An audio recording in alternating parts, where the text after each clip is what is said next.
ئەو دەنگەی بە دەنگێ چیا و زۆزانەکانی کوردستان ناسراوە لە ساڵی 1985ەوە دەستی بەکاری هونەری کردووە.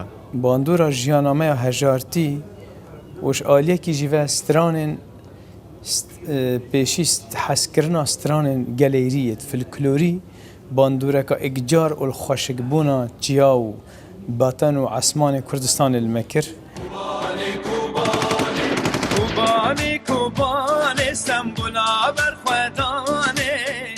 حەسەن شەریف بە درێژایی کاری هونەری خۆی جارێک لەگەڵ کیمیابارانی هەڵەبجە تەنگە نەفەس دەبێ و جارێکی دیکە بۆ بەرخۆدانی کۆبانەیە گۆرانی دەڵێت. لە ڕێگەی بەیتالالش ئێزدخان و کوردانی ئێزدی دەلاوێنێتەوە. ئەم جارەش مزگەنی هەڵاتنی خۆرێکی نوێ بە شەهیدانی کوردستان دەدات. ئەو دەڵێ پێشمەرگەمە.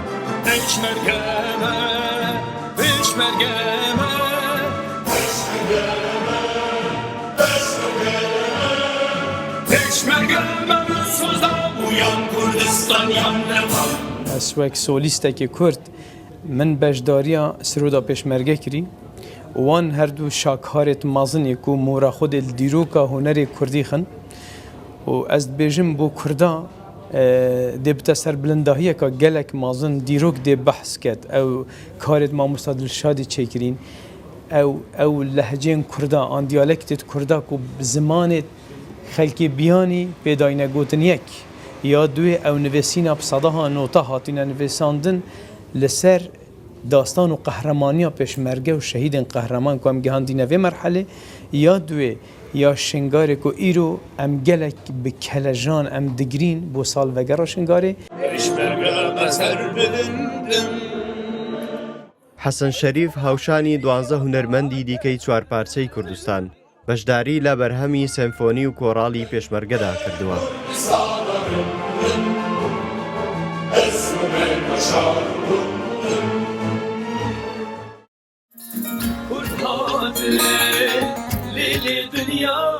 حەسەن شەریف لە ساڵی 1969 لە گوندی کێستەی سەربەشاری دهۆک لەدایک بووە. لە تەمەنی 11 ساڵیەوە دەستی بە ژەنینی ساز کردووە. لە ساڵی 1985 یەکەم بەرهەمی خۆی بە ناوی تەمبورا من لە ساڵی 1986 بەرهەمێکی دیکەی بە ناوی باران باری بڵاو کردوێتەوە. ئەو دەڵێ ئەزموونی کاری هونەریەکەی خەباتی پێشمەرگایەتی بووە لە ڕێگەی کاری هونەریەوە. حەسەن شەریف لە تەمەنی 17 ساڵیدا پەیوەندی بە بزوتنەوەی ڕزگاری خوازی گەلی کوردەوە کردووە. لە ساڵی 1995 کوردستان بەرەو سوێد بەجێ دەهێڵێت و ئێستاش گەڕاوەتەوە شارەکەی و لە باشووری کوردستان دەژی. حەسەن شەریف لە هەر کوێ بووە دەنگەچیاییەکەی لە ستران و گۆرانی نەکەوتووە. خاوەنی 10 ئەلبوم و 6 گۆرانی تاکە.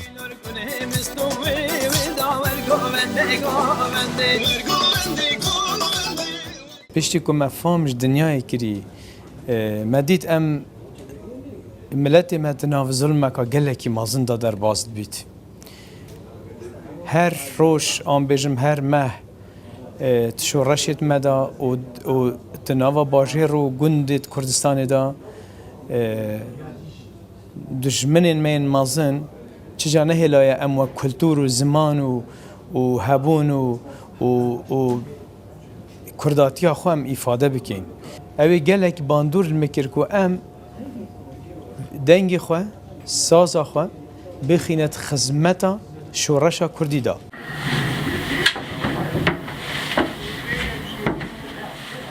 ئێستا کاتی خۆ ئامادەکردن و ڕۆیشتنیەتی بۆ ئەو هۆڵەی کە تێیدا نمایشی هەردوو بەرهەمی سیمفۆنی و کۆڕاڵی پێشمەرگە و شنگالی تێدا دەکرێت.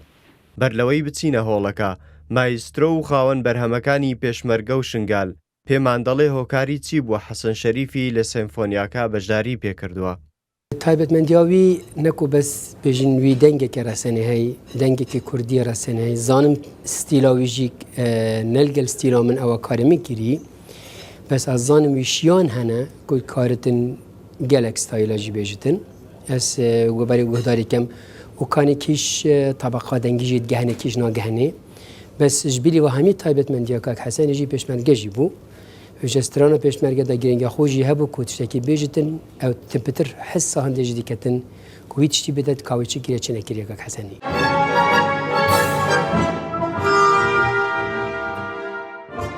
سێمفۆنیای نیشتیمانی چیک بە سەدووسی هونەرمەند و موسیقژەنەوە بەشداری ئەم دووکارەی ڤیۆلۆنیست و کۆمپۆزەر دڵشاد سەعیدیان کردووە.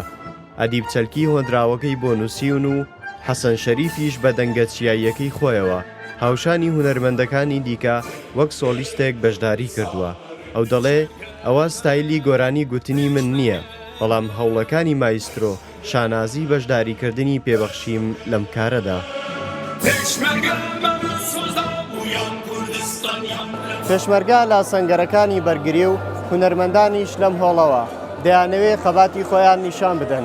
ئەوان بە چەک و تفەنگەکانیان و ئەوانیش لێرە بە ئامێرەکانی دەستیان هەموو ئەو پەیامە هاوبەشە بگەێنن کە کورد پێویستی بێتی لەم قۆناغەدا. فەرهاد چۆمانی، ڕوودا و